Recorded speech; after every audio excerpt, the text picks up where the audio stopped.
Alright, so what is up everybody, DeFlame12 here, and if you're not already, make sure to go follow me on Twitter at DeFlame12_YT. Thank you.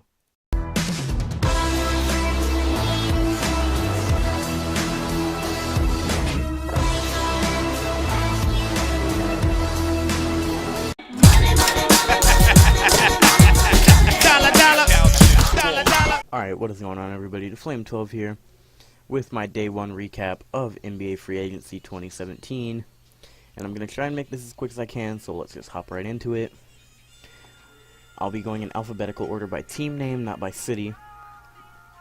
So first off, the Philadelphia 76ers exercised the team option on small forward Robert Covington, followed by the signing of shooting guard JJ Redick to a 1-year, $23 million deal. Now, they may have overpaid him, but he still is a good shooter and a good player, so I feel like that's a good addition to their team. And finally, power forward Amir Johnson to a 1-year, $11 million deal. He didn't really do anything for Boston, so I feel like he is being overpaid. But who knows, maybe he'll have a good year for Philly.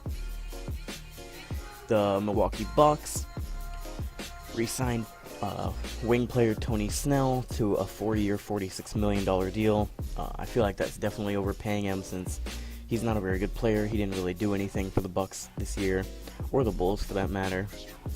But and also two centers, Spencer Hawes and Greg Monroe, opted in for their player option to remain on the team next season. The Chicago Bulls re-signed center Cristiano Felicio to a 4-year, $32 million deal. Los Angeles Clippers re-signed power forward Blake Griffin to a 5-year, $173 million deal. He really made bank there, made a lot of money. The Memphis Grizzlies re-signed shooting guard Wayne Selden to a 2-year deal. I'm not really sure how much money he'll be making, I haven't seen the amount.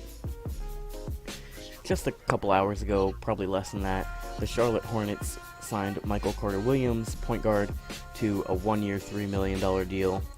That's a solid deal for Michael Carter-Williams. I hope Michael Carter-Williams has a good year for them. He was the Rookie of the Year and turned out to be a bust.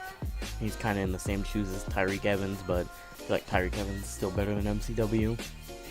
My New York Knicks re-signed Ron Baker to a 2-year deal. He had a decent year for a undrafted rookie point guard, and his money hasn't been announced yet. I haven't seen it anywhere, but it is a 2-year deal.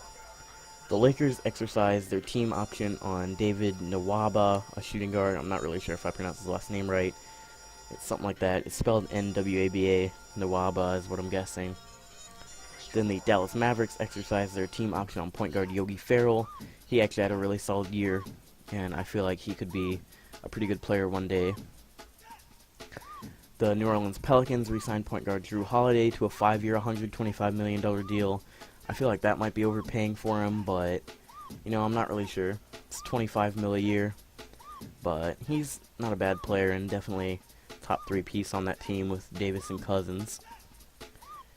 The Detroit Pistons signed shooting guard Langston Galloway to a 3-year, $21 million deal. This is a player I was hoping the Knicks would get because we had him a couple years ago, and we let him go to the Pelicans in free agency last year. And I was hoping the Knicks would get him back because he wasn't too bad. The Spurs re-signed point guard Patty Mills to a 4-year, $50 million deal. The Timberwolves, as I mentioned in my video earlier today, if you saw that, signed point guard Jeff Teague to a 3-year, $57 million deal. I feel like he's underrated nowadays. I feel like he got the hype he deserves when he was on the Hawks, and I feel like he's underrated, especially last year when he was on the Pacers, and people I feel like aren't hyping up this deal enough. I feel like he might be slightly underpaid as well. And the Warriors, tied with the Sixers, made the most moves. They re-signed point guard Stephen Curry to a 5-year, $201 million deal. Now the highest paid player in the NBA, it's no longer Mike Conley from last year. I feel like it was Blake Griffin for like maybe an hour or so. But now it's Steph Curry. They also re-signed backup point guard Sean Livingston to a 3-year, $21 million deal, and power forward David West to a 1-year, $2 million deal. and he said I feel like he said that's his last year in the NBA, maybe just his last year with the Warriors, but I think he meant the last year in the NBA. So thank you all for watching, everybody. Make sure to comment down below what you think of some of these moves, and like and subscribe. Peace out, everybody.